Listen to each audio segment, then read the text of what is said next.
बातें करते हम खेतों की और उसके रखवाली की, बाग बगीचा फल फूलों और फसलों की हरियाली की। हम बीजों की बातें करते उत्तम जल संसाधन की, हम तकनीकी बातें करते फसलों के उत्पादन की। हर किसान का सपना सच हो जीवन सुखद बनाने को, गाँव-गाँव के हर आंगन का प्यारा सा ये दर्शन। कृषि दर्शन, कृषि दर्शन, कृषि दर्शन, कृषि दर्शन, कृषि दर्शन, कृषि दर्शन, कृषि दर्शन, कृषि दर्शन। नमस्कार, जोहार। मैं नमिता आप सभी किसान भाई बहनों का स्वागत करती हूं आपके अपने पसंदीदा कार्यक्रम कृषि दर्शन में। जैसा कि हम सभी जानते हैं कि बूंद बूंद से सागर भरता है, ठीक उसी प्रकार खेती बाड़ी में आ रही परेशानियों का समाधान हम आप तक पहुंचाते हैं ताकि आप हर परेशानियों से रहे मुक्त। चलिए, कार्यक्रम की शुरुआत हो चुकी है तो हम देखते हैं कृषि समाचार। नमस्कार, कृषि समाचार में आपका स्वागत है। मैं हूं शशि। आइए देखते हैं आज कृषि समाचार में क्या है खास। रबी फसल लगाने से पहले मिट्टी और बीज को उपचारित करें। 90% अनुदान पर बीज का किया जा रहा है वितरण। प्याज की खेती के लिए अनुशंसित प्रभेद में लगाएं पूसा रेड। अब समाचार विस्तार से। रबी फसल लगाने से पहले अपने खेतों की मिट्टी और उसमें लगने वाले बीजों का उपचार जरूर करें। इससे फसलों में रोग लगने की संभावना कम हो जाती है। बीज और खेतों की मिट्टी को अनुशंसित रसायन और जैवनाशी से उपचारित करें। राज्य योजना अंतर्गत किसान भाइयों को खेती कार्य में सहयोग के लिए 90% अनुदान पर गेहूं, चना, तीसी, मसूर, तोरिया का आवंटन किया जाना है। बीज प्राप्त करने के लिए अपने नजदीकी लैंप्स लातेहार से संपर्क कर सकते हैं। किसान भाइयों, सब्जी की खेती के लिए ड्रिप सिंचाई पद्धति और मल्चिंग का प्रयोग करें। इससे खरपतवार का नियंत्रण होगा, साथ ही जल संसाधन और उर्वरक का समुचित उपयोग होता है और पैदावार अच्छी होती है। किसान भाइयों, ड्रिप सिंचाई पद्धति और मल्चिंग के द्वारा अगर आप सब्जी की खेती करते हैं तो ना सिर्फ खरपतवारों का समुचित नियंत्रण होता है, जो जल संसाधन है उसका भी समुचित उपयोग होता है। कम से कम सिंचाई जल में आपको अच्छी उत्पादन प्राप्त होता है। और इसी के साथ साथ अगर आप फर्टिगेशन तकनीक का ड्रिप सिंचाई पद्धति के साथ उपयोग करते हैं तो जो हमारा एक बहुत महत्वपूर्ण कारक उर्वरक होता है उसका भी समुचित इस्तेमाल किया जा सकता है और इसके द्वारा अच्छी उपज सुनिश्चित की जा सकती है। प्याज की खेती से अधिकाधिक उत्पादन लेने के लिए 10 किलोग्राम बीज प्रति हेक्टेयर लगाएं। कतार से कतार की दूरी 15 सेंटीमीटर और पौधा से पौधे की दूरी 10 सेंटीमीटर रखें। बेहतर उत्पादन के लिए अनुशंसित प्रभेद में पूसा रेड, पूसा रत्नार, N53, अर्का निकेतन, अर्का कल्याण, एग्रीफाउंड डार्क रेड लगाएं। प्याज की खेती के लिए बलुई दोमट मिट्टी उपयुक्त है। बुआई के समय कंपोस्ट 200 से 250 क्विंटल प्रति हेक्टेयर, नेत्रजन 100 किलोग्राम, स्फूर 60 किलोग्राम, पोटाश 60 किलोग्राम प्रति हेक्टेयर खेत में मिलाएं। साथ ही 8 से 10 दिनों पर सिंचाई करते रहें। किसान भाई खेतों में बीज और खाद छिड़कने के लिए फर्टिलाइजर कम सीड ब्रॉडकास्टर नामक कृषि यंत्र का प्रयोग कर सकते हैं। इसकी कार्यक्षमता 2 एकड़ प्रतिदिन है। आज की विशेष जानकारी है भिंडी फसल में बंधक कीट और फल छेदक कीट के रोकथाम के बारे में। किसान भाई, आप अगर भिंडी फसल लगाए हुए हैं या लगाने जा रहे हैं तो रासायनिक कीटनाशी दवा के बिना बंधक कीट और फल छेदक कीट के रोकथाम के उपाय जान लें। उपाय बिल्कुल आसान है। भिंडी फसल वाले खेत के चारों ओर मक्का या ज्वार फसल लगा दें। ये कीटों को रोकने का काम करते हैं। और अब एक नजर राज्य के 5 प्रमुख शहरों के मौसम के मिजाज पर। आज राज्य के 5 प्रमुख नगरों के अधिकतम और न्यूनतम तापमान कुछ इस प्रकार है। रांची का अधिकतम तापमान 28 डिग्री सेल्सियस और न्यूनतम 12 डिग्री सेल्सियस। जमशेदपुर का अधिकतम तापमान 31 डिग्री सेल्सियस और न्यूनतम 21 डिग्री सेल्सियस। मेदिनीनगर का अधिकतम तापमान 30 डिग्री सेल्सियस और न्यूनतम 12 डिग्री सेल्सियस। देवघर का अधिकतम तापमान 31 डिग्री सेल्सियस और न्यूनतम 13 डिग्री सेल्सियस। धनबाद का अधिकतम तापमान 30 डिग्री सेल्सियस और न्यूनतम 20 डिग्री सेल्सियस दर्ज किया गया। कृषि समाचार में आज इतना ही। अगले दिन अगले अंक में फिर मुलाकात होगी कुछ ताज़ा तरीन खबरों के साथ। तब तक के लिए दीजिए इजाजत। नमस्कार, जोहार। अभी आप देख रहे थे कृषि समाचार, जहां खेती बाड़ी से जुड़ी ढेरों जानकारियां आपने ली। मंडी का भाव, मौसम का मिजाज, नीति, तकनीक, उपकरण के बारे में जाना और भी बहुत सारी बातें आपके साथ यूं ही करेंगे, लेकिन उससे पहले लेते हैं छोटा सा विराम। भारत सरकार का हर प्रयास किसानों को दे रहा है एक नई आस। देश के किसानों की खुशहाली और उन्हें आत्मनिर्भर बनाने के लिए भारत सरकार समर्पित है। प्रधानमंत्री श्री नरेंद्र मोदी जी के नेतृत्व में कृषि क्षेत्र में किए गए निरंतर प्रयासों के फलस्वरूप देश खाद्यान्न व बागवानी के क्षेत्र में आत्मनिर्भर हो चुका है और देश में दलहन का उत्पादन भी बढ़ा है। इसी तरह भारत सरकार ने खाद्य तेलों के उत्पादन को बढ़ाने के भी अनेक प्रयास किए हैं। इसी क्रम को आगे बढ़ाते हुए माननीय प्रधानमंत्री श्री नरेंद्र मोदी जी के नेतृत्व में भारत सरकार ने दूरदर्शी निर्णय लेते हुए राष्ट्रीय खाद्य तेल मिशन ऑयल पाम की शुरुआत की है। इस मिशन से देश भर के किसानों को बहुत लाभ मिलेगा। कृषि के पूंजी निवेश में वृद्धि होगी, खाद्य तेल आयात पर देश की निर्भरता कम होगी और रोजगार के नए अवसर पैदा होंगे। खाने के तेल में आत्मनिर्भरता के लिए अब राष्ट्रीय खाद्य तेल मिशन ऑयल पाम का संकल्प लिया गया है। इससे किसानों को तो सीधा लाभ होगा ही, गरीब और मध्यम वर्ग के परिवारों को सस्ता और अच्छी क्वालिटी का तेल भी मिलेगा। यही नहीं, ये मिशन बड़े स्तर पर रोजगार का निर्माण करेगा। इस मिशन के अंतर्गत ऑयल पाम का रकबा और पैदावार बढ़ाने पर जोर देने के लिए सरकार ने 11,000 करोड़ रुपए से अधिक की सहायता राशि निर्धारित की है। मिशन के तहत सरकार ने ऑयल पाम की खेती के लिए रोपण आदि की सहायता में बढ़ोतरी करते हुए पहले मिलने वाले 12,000 रुपए प्रति हेक्टेयर को बढ़ाकर 29,000 रुपए प्रति हेक्टेयर तक कर दिया है। ऑयल पाम के पुराने बागों के पुनरुद्धार के लिए 250 रुपए प्रति पौधा के हिसाब से विशेष सहायता दी जा रही है। पौधारोपण सामग्री की कमी दूर करने और बीजों की पैदावार करने वाले बागों को भी सहायता दी जाएगी। इसके तहत 15 हेक्टेयर ऑयल पाम उद्यान के लिए 80 लाख रुपए तक की सहायता राशि दी जाएगी। इसके अलावा नर्सरी विकास के लिए 40 लाख रुपए तक तय किए गए हैं। पूर्वोत्तर और अंडमान राज्यों के लिए विशेष सहायता का भी प्रावधान है। ऑयल पाम के किसान ताजे फलों के गुच्छे यानी FFB का उत्पादन करते हैं, जिनकी वर्तमान में कीमतें अंतर्राष्ट्रीय मूल्यों में उतार चढ़ाव के आधार पर तय होती हैं। पहली बार केंद्र सरकार ताजे फलों के गुच्छे की कीमत के लिए किसानों को आश्वासन दे रही है। ये व्यवहार्यता मूल्य यानी VP कहलाएगा, यानी किसानों को कोई घाटा नहीं होने दिया जाएगा। व्यवहार्यता मूल्य VP तय करने की शुरुआत 1 नवंबर से होगी और अगले वर्ष 31 अक्टूबर तक जारी रहेगी। इसे ऑयल पाम वर्ष कहा जाएगा। इस योजना के तहत वर्ष 2025-26 तक ऑयल पाम का रकबा 6.5 लाख हेक्टेयर सृजित करने और कच्चे ऑयल पाम की पैदावार वर्ष 2025-26 तक 11.20 लाख टन पहुंचाने का लक्ष्य निर्धारित किया गया है। सरकार के इस महत्वपूर्ण निर्णय से देश में ऑयल पाम की खेती करने वाले किसानों में विश्वास पैदा होगा और वे खेती का रकबा बढ़ाएंगे। इस तरह पाम ऑयल का उत्पादन भी बढ़ेगा, जिससे किसानों की आय बढ़ेगी और ग्रामीण अर्थव्यवस्था भी सुदृढ़ होगी। अब हम बातें करेंगे झारखंड में प्राकृतिक खेती की संभावनाएं के बारे में। सबसे पहले तो हमें ये जानना है कि प्राकृतिक खेती के अंतर्गत कौन कौन सी फसलें आती हैं और अगर हमारे किसान भाई बहन प्राकृतिक खेती करते हैं तो वो कैसे लाभान्वित होंगे।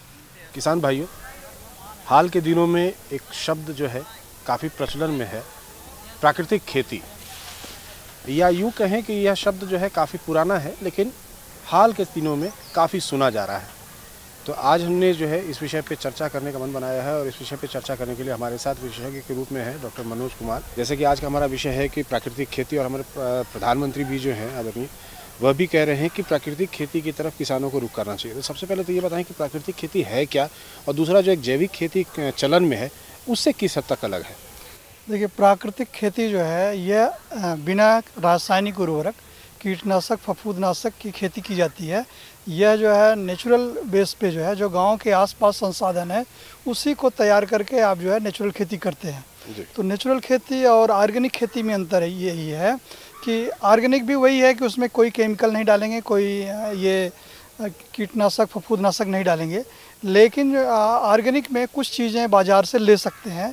जैसे बैक्टीरिया के रूप में आपको राइजोबियम है, एस्टोबैक्टर है, एजोस्पर्लम है, पीएसबी है, ये zinc mobilising bacteria, potash mobilising bacteria, कुछ संसाधन आप जो है बाज़ार से ले सकते हैं। लेकिन नेचुरल फार्मिंग में कहा जाता है कि जो कुछ भी गांव में उपलब्ध है उसी संसाधन का उपयोग करना है और बाज़ार के तरफ जो है झांकने की ज़रूरत नहीं है। तो गांव में जो चीज़ें हैं, जैसे कि आप जो है गाय है तो गाय का मूत्र है, गोबर है, इसी से ही चीज़ें बना करके आप अपना खेती को बढ़ावा दे सकते हैं। जहाँ तक हमें समझ है कि प्राकृतिक खेती की संभावना भी यहाँ है, आप किस तरह से मानते हैं कि प्राकृतिक खेती झारखंड के परिप्रेक्ष्य में जो है फलदायी होगी, और दूसरा कौन से ऐसे जो कारक हैं जो इसके लिए यहाँ पे उपलब्ध है? देखिए किसान भाइयों, हमारा जो झारखंड क्षेत्र है अभी रासायनिक खेती की तरफ जो है बहुत ज़्यादा नहीं गया है, जितना कि आपका वेस्टर्न यूपी और पंजाब हरियाणा गया है। तो हमारा अभी संरक्षित है, थोड़ी मात्रा में हम लोग जो है केमिकल की तरफ बढ़े हुए हैं। तो हम अपने आप को जागरूक हो जाएं, तो हम सभी लोगों को कोशिश करना चाहिए कि अपने क्षेत्र में ज़्यादा से ज़्यादा अपने जो नेचुरल संसाधन हैं, गोबर की खाद है, कंपोस्ट है, ये हरी खाद है और पत्तों की खाद है, इन सब को तरफ हम मूव करेंगे तो हम जल्दी ही अपने आप को सुधार कर लेंगे। तो हमें कोशिश करना है कि अपने क्षेत्र में किसानों को जागरूक करना, इसके लाभ हानि को बतलाना, और इसमें जो तत्व हैं जो इससे हम प्राप्त करते हैं, जैसे जीवामृत बनाना। तो जीवामृत बनाने के लिए ये कहा जाता है कि अगर गोबर की खाद है तो उसमें 1 ग्राम में आपको लगभग 3 से 5 लाख बैक्टीरिया रहता है। लेकिन अगर ये जो गोबर की खाद, गोबर है और ये मूत्र है, पानी है और बड़े पेड़ के नीचे की मिट्टी है, इसको अगर मिलाते हैं तो आपको 3 से 5 लाख बैक्टीरिया रहा। और फिर अगर इसमें बेसन मिला देते हैं तो यह जो है आपका 25 करोड़ बैक्टीरिया हो जाता है। तो 3 से 5 लाख जो बैक्टीरिया था वह 25 करोड़ बैक्टीरिया हो गया। अगर उसमें बेसन के साथ साथ गुड़ मिला देते हैं तो वह जो है 220 करोड़ हो जाता है। अगर इन सबको एक साथ मिला देते हैं तो यह जो है आपका 1 ग्राम में 7400 करोड़ बैक्टीरिया हो जाता है। तो ये बैक्टीरिया के कारण आपका जो खेती में उन्नति आएगा, वही बैक्टीरिया ही आपको नाइट्रोजन भी बनाएगा, फास्फोरस बनाएगा, पोटास बनाएगा, कैल्शियम, मैग्नीशियम, सल्फर सब कुछ बनाएगा। ये इसका सिद्धांत है कि बैक्टीरियाओं का जो है इसमें ज़्यादा से ज़्यादा रोल रहेगा जी। और अगर झारखंड की जो भौगोलिक स्थिति है उसके बारे में बात करें तो वह कितना सहायक है प्राकृतिक खेती में? झारखंड में अधिकतर तो जंगल है, 30% के आसपास जंगल है। उनकी पत्तियां जो है हम लोग जो है खेती में बढ़िया ढंग से उपयोग में ला सकते हैं। हमारे क्षेत्र में जो है आपको कोशिश करना चाहिए कि हम जो गांव क्षेत्र का है उनके छोटे छोटे खेत हैं, बड़े बड़े खेत नहीं हैं, तो उनकी रिक्वायरमेंट भी जो है छोटा छोटा है। तो वे जो है अपने खेतों में ये जो जीवामृत बनाने की बात है, तो जीवामृत बनाने के लिए वे 180 लीटर पानी, मतलब कि 200 लीटर का जो ड्रम है उसमें 180 लीटर पानी डालेंगे। उसमें 10 लीटर जो है देसी गाय का मूत्र और 10 किलो देसी गाय का गोबर, 2 किलो बेसन, 2 किलो खराब गुड़ और 1 किलो बड़े पेड़ के नीचे की मिट्टी, या जहाँ आलू ये सब लगाते हैं वहाँ की मिट्टी, छायेदार जगह कि उसमें बैक्टीरिया रहता है, उसको उसमें घोल बना देंगे तो यह आपका लगभग 14 दिन में तैयार हो जाता है।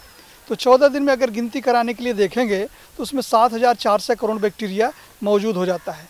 अब इसको छान करके लगभग जो है आप कोशिश करेंगे 200 लीटर पानी में 5 लीटर जो है, मतलब कि 5 किलो जो है उसको छान करके जो घोल मिलेगा उसमें तैयार हो गया और फसल के ऊपर छिड़काव करेंगे तो ये जो है आपको बैक्टीरिया वह लाभ दिलाएगा। फिर दूसरा छिड़काव करने के लिए आप कोशिश करेंगे कि 150 लीटर पानी, थोड़ा कंसंट्रेटेड रहेगा, और उसमें 10 लीटर जो है ये घोल को छिड़काव करेंगे। तो इस तरह से 21 दिन पर इसका छिड़काव चलाते जाएंगे। और बीच में ये भी करेंगे कि हम जो है छाछ जो पानी होता है, मट्ठा पानी होता है, उसको भी छिड़काव के रूप में ले आएंगे। इससे क्या होगा कि बीमारियों को भी रोकने का मदद मिलेगा और हमारे ये बैक्टीरिया जो है खेत में जाएगा तो लाभकर होगा।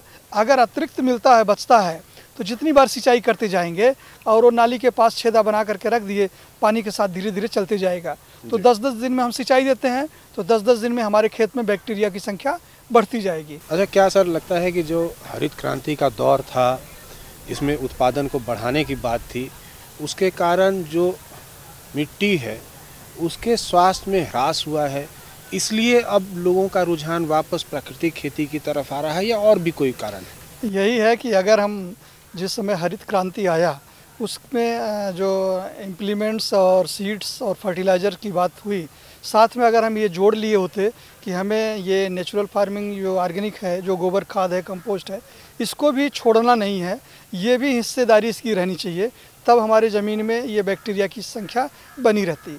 लेकिन हम जो है केमिकल फर्टिलाइज़र की तरफ मूव किए तो हमारे पौध में जो है दूसरे जो पोषक तत्व हैं 16 से लेकर के 17 पोषक तत्व बोले जाते हैं, लेकिन आजकल 20 से 21 बोले जा रहे हैं। तो इन तत्वों की जब माइनिंग करने लगते हैं, थोड़ा यूरिया DAP MOP डाल दिए तो सारे तत्व तो पौध खींच लिया, तो धीरे धीरे खींचते खींचते जो है हमारी ज़मीन में उसकी कमी होने लगेगी। तो ये भी हुआ, एक तो ज़मीन हार्ड होने लगा क्योंकि वह यूरिया दिए 46% मिला और साल्ट रहा, वो ज़मीन में डिपॉजिट होते गया। तो एक तो ये केमिकल के कारण हुआ फर्टिलाइज़र। दूसरा जो केमिकल जो है आपको रासायनिक तत्व दिए तो उससे क्या होता है कि हमारी ज़मीन में जो माइक्रोबियल जो थे, जीवाणु थे, बैक्टीरिया था, साथ में केचुआ थे, केकड़ा था, ये सब धीरे धीरे मरने लगे। मरने से क्या होगा कि हमारी ज़मीन जो है ढीलापन कम हो गया, क्योंकि ज़मीन में लगभग 1 एकड़ में 8 से 10 लाख ये केचुए रहते हैं। अगर एक दिन एक केचुआ 1 मीटर चला तो ये 365 दिन में तो बहुत चला, तो इससे हमारी ज़मीन जो है ढीली और पोरस हो जाती। लेकिन जब हम थाइमेट 4 देने लगे तो हमारे खेत की ज़मीन में ये केचुए की संख्या घटती चली गई। साथ में जब हम रोटावेटर चला दे रहे हैं तो उससे भी टुकड़े टुकड़े हो जा रहे हैं।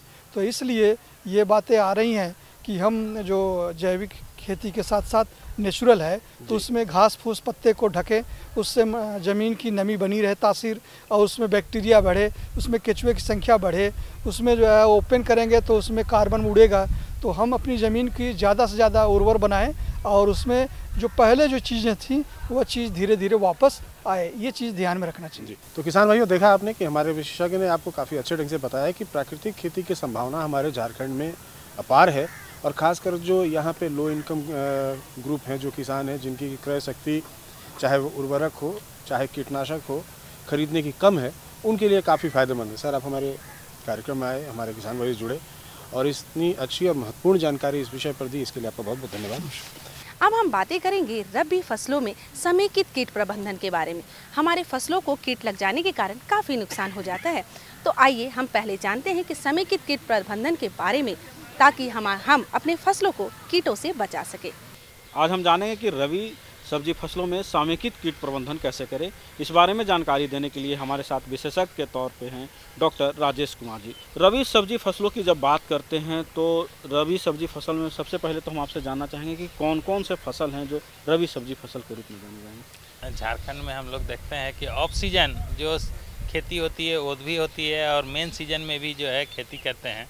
और जहाँ तक रबी फसलों की बात करें अगर सब्जियों की, तो इसमें सबसे ज़्यादा यहाँ पर जो फसल लगता है वो है मटर है, सब्जी मटर लगता है, आलू लगता है, टमाटर, बैगन, मिर्चा, इसके अलावा फूल गोभी, गांठ गोभी, पत्ता गोभी, ये तमाम तरह की जो सब्जियां हैं वो हमारे रबी मौसम में यहाँ पर की जाती है और काफ़ी बड़े क्षेत्रफल पर इसकी की जाती है और गुणवत्ता भी यहाँ पर जो है अच्छा गुणवत्ता उनको किसान बंधु को प्राप्त होता है। अगर कीट प्रबंधन की बात करें तो शुरुआती दौर में कैसे इसकी सावधानी बरते कि कीट जो है कम लगेंगे इसमें?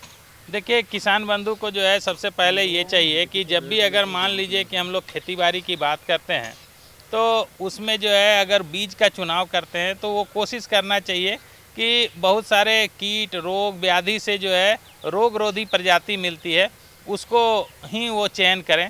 और वैसे अनुशंसित प्रजाति जो है वो हमारे ICAR के द्वारा बहुत सारे वैरायटी है अलग अलग सब्जियों की, उनका अगर वो चुनाव करते हैं तो निश्चित रूप से उसमें कीड़े रोग बीमारी जो है वो कम लगते हैं। तो सबसे पहला है कि जो है बीज का चुनाव वैसे प्रमाणित संस्था से द्वारा होना चाहिए या प्रमाणित बीज होना चाहिए जो इस क्षेत्र के लिए अनुशंसित हो, उन्हीं बीजों को वो चुन करके।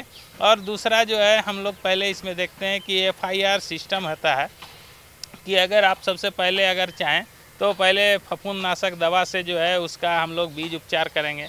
फिर उसके बाद जो है वो हम लोग देखते हैं कि उसमें इंसेक्टिसाइड जो है कीटनाशक दवा से उपचार करेंगे। फिर अगर ज़रूरत पड़ता है दलहनी बीज है तो राइजोबियम कल्चर से जो है उसको उपचारित करते हैं। तो ये एक बहुत महत्वपूर्ण है कि अगर किसान बंधु जब भी अगर चूँकि महंगा बीज खरीदते हैं तो सीड बेड जो बनता है वो ज़मीन से 6 इंच ऊपर बना करके अगर उसको जो पौधे को हम लोग ट्रांसप्लांट करते हैं वैसे पौधे को बीज उपचार करके अगर हम लोग लगाएं तो उसमें कीट बीमारी कम आता है। तो ये एक शुरुआती स्तर पे है कि किसान बंधु चाहें। आपसे यह भी कि रवि जब सब्जी की बात कर रहे हैं और ठंड का मौसम में ये सब्जी होता है, तो जब शुरुआती दौर में पौधे जब छोटे छोटे होते हैं तो लाही का प्रकोप उस पर आने लगता है, तो इससे बचाव कैसे करेंगे? देखिए उसमें जो है जैसे ही ठंड है, मौसम जो है हमारा देखते हैं फॉग बहुत ज़्यादा रहेगा, तापमान जो ठंड होगा तो बहुत सारे कीट जो है उसमें आक्रमण करेंगे। हम लोग उसमें सबसे ज़्यादा आपने सही बताया कि उसमें लाही का आक्रमण होता है। अगर लाही कीट का अगर आक्रमण हो रहा है तो उसके लिए जो है हम लोग पहले देखें कि अगर मान लीजिए कि जैसे फंदा फसल अगर कोई लगाते हैं, अगर गोभी लगाते हैं तो 9 लाइन जो है वो गोभी लगाते हैं और 1 लाइन अगर उसमें सरसों लगा देते हैं तो ये फंदा फसल के रूप में लाही जो होता है वो उस पर आकर्षित होता है और हमारा मेन फसल बच जाता है। तो उसको काट करके हम हटा देते हैं, ये काम आप कर सकते हैं। दूसरा, अगर मान लीजिए कि किसान बंधु अगर लाही लग जाता है तो लाही लग जाता है तो बाज़ार में मेटासिस्टॉक्स जो दवा है उसका 1 ml पर लीटर पानी में घोल बना के उसका छिड़काव कर सकते हैं। या कोशिश करें, चूँकि ये सब्जी है और शुरुआती अवस्था में है तो वहाँ पर जो है हम लोग जो नीम से निर्मित दवा है, अचूक है, निमारीन है, बेनगार्ड है, उसका जो है 3 से 4 ml पर लीटर पानी में घोल बना करके उसका हम छिड़काव कर सकते हैं। और अगर किसान बंधु अगर ये चाहें कि हम अपने घर में अगर कोई कीटनाशक बनाते हैं तो वैसी परिस्थिति में जो है वो 10 परनी बना सकते हैं और काफ़ी अच्छा ये कारगर है। अगर मान लीजिए कि वैसे 10 पत्ते जिसको जो है जानवर नहीं खाते हैं उसमें 5 भाग जो है गौमूत्र मिला करके और 10 दिन तक उसको क्लॉकवाइज एंटी क्लॉकवाइज जो है उसको हम लोग चर्निंग करते हैं, घुमाते हैं और उसके बाद ढक के रखते हैं तो वो लगभग हमारा जो है 6 महीना तक के लिए वो रस चूसक कीटों को नियंत्रण करने के लिए बन जाता है। तो ये शुरुआती अवस्था में मान लीजिए आपने बताया कि ठीक है कि 10 दिन जब पौधे लग जाते हैं 10 से ले करके उसके बाद हम लोग देखते हैं कि रेगुलर 10 दिन के अंतराल पे अगर इसका छिड़काव करते रहें तो कभी भी रस चूसक कीट का आक्रमण नहीं होगा। और सब्जी की जहाँ तक बात होती है तो सब्जी में हम लोग कोशिश करते हैं कि वैसा ही जैविक दवा जो है छिड़काव किया जाए, क्योंकि डायरेक्ट इसको जो है कंज्यूमर उपभोक्ता ले जाते हैं और खाने में उसको इस्तेमाल करते हैं। तो इसलिए वैसा ही जो है हम लोग कीटनाशक दे जो पर्यावरण भी प्रदूषित ना हो और हमारा जो है वो स्वास्थ्य भी जो है प्रदूषित ना हो और साथ में हम लोग का मिट्टी भी प्रदूषण ना हो। तो ये ओवरऑल अगर देखें तो ये समेकित अगर नियंत्रण करने की बात है तो उसमें कोशिश करना चाहिए कि कीटों का जो है वो जो आर्थिक नुकसान की सीमा है उससे नीचे उसकी संख्या को मेंटेन रखना चाहिए। तो ये बहुत ज़रूरी है। अगर किसान बंधु अगर चाहते हैं कि जब भी मान लीजिए कि हम अगर वो अपना खेत को मॉनिटरिंग कर रहे हैं, घूम रहे हैं तो देखना चाहिए कि उनका एक पत्ती में कितने एफिड्स है। अगर 4-5 एफिड्स है तब वो जा करके कीटनाशक दवा को हम लोग प्रयोग कर सकते हैं। ये तो बहुत ही अच्छी आपने जानकारी दी कि 10 परनी जो बताया कि आसान भी है और सस्ता भी है और हर किसान इसको बना सकता है। जो कि अवांछित पत्ते हैं उन्हीं का प्रयोग करते हैं। इससे तो सेहत सुधार होगा ही, जैसे कि सब्जी का भी सेहत होगा और ज़मीन का भी होगा। लेकिन एक आम समस्या किसान भाइयों में आता है कीट प्रबंधन की जब बात करते हैं तो जब पौधे में फूल लगने लगते हैं तो उस समय कीटों का ज़्यादा आक्रमण होता है, उससे बचाव के लिए क्या करें? देखिए ऐसा है कि जैसे मैं आपको अभी बताया था कि समेकित जो नासी अगर हम लोग प्रबंधन की बात करें तो इसमें हमको पहले प्रिवेंशन बेटर देन क्योर बोलता है, यानी बचाव जो है वो रेगुलर आपका अगर छिड़काव होते रह रहा है तो कीटों की संख्या कम आ गया। अगर मान लीजिए कि फूल लग रहा है उस समय कोई काटने वाला चबाने वाला अगर आता है तो हम लोग जो है सिंपली आपके पास जो है 10 परनी है उसमें हम लोग जो है और कोई मान लीजिए कि नीम या करंज तेल है तो उसको 5 ml अगर मिला करके उसका छिड़काव करते हैं तो फूल भी आने समय जो काटने वाला कीट है उसको भी बचा सकते हैं। लेकिन बाज़ार में जो है इसके लिए इंडोक्साकार्ब दवा है, उसका अगर 1 ml पर लीटर पानी में घोल बना के उसका छिड़काव कर सकते हैं। या हम लोग का जो है मान लीजिए कि थायोमिथोक्साम है अगर उसका अगर स्प्रे होता है तो 2 जो है लीटर पानी में हम 1 ग्राम उस दवा का जो है घोल बना के छिड़काव कर सकते हैं। इस तरह से हम लोग अगर देखें तो ये कर सकते हैं। लेकिन हम किसान बंधु को ये बोलेंगे कि फूल जब जिस समय आता है उसके बाद अगर वो किसान बंधु अगर चाहते हैं तो गंध फास फंदा लगाएं। चूँकि क्या होगा कि उस समय जो है फली छेदक कीट का जो है बहुत ज़्यादा आक्रमण होता है। वो जो है फल को काट देते हैं, डंक मार करके छेद करते हैं, उससे गुणवत्ता प्रभावित हो जाता है। तो उस समय अगर वो फली छेदक कीट है तो उसके लिए गंध फास फंदा अगर मान लीजिए 1 एकड़ है 10 से 15 अगर लगा देते हैं तो उसमें जो है वो बहुत जो है अच्छा प्रभावी जो है नियंत्रण है और उससे हम अपनी फसल को बचा सकते हैं, ये कर सकते हैं। उसके बाद जो है अगर किसान बंधु को रेगुलर मॉनिटरिंग करने अपने खेत में विजिट करते रहना चाहिए। जहाँ पर वो दिख रहा है तो उसको आप हाथ से उठा करके हटा दें या ट्रैप लगाएं, फंदा लगाएं, या हम लोग उसको कहते हैं कि येलो स्टिकी ट्रैप है, जो चिपचिपा जो है ट्रैप है, जो मान लीजिए कि उसमें रात में तो पता चलता नहीं है, लेकिन जो सामान्यता होता है कि रात में कीट बहुत ज़्यादा अटैक करता है। तो वो आप पीला चिपचिपा लगा दीजिएगा तो उसमें जो है रस चूसने वाला कीट और तमाम तरह के कीट उसमें चिपक जाएंगे।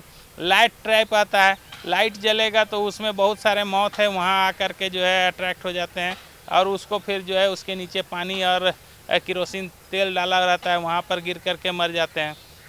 तो उससे क्या होगा कि ये जो है तमाम तरह का जो है आपको समेकित नासी जीव प्रबंधन में करना है।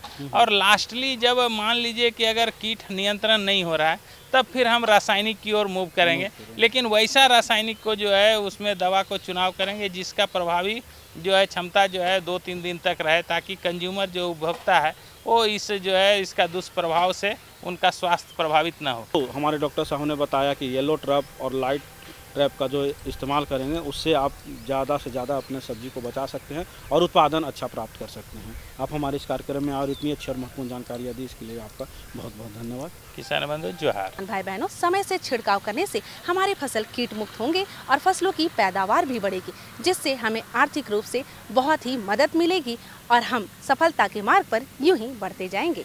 आज के अंक में इतना ही। जाने से पहले आप लिखिए हमारा पता। हमारा पता है कार्यक्रम कृषि दर्शन, कृषि प्रकोष्ठ द्वारा केंद्र निदेशक, दूरदर्शन केंद्र, रातू रोड, रांची, पिन संख्या 834001। अब आप मुझे और हमारी कृषि दर्शन टीम को विदा दीजिए। जोहार।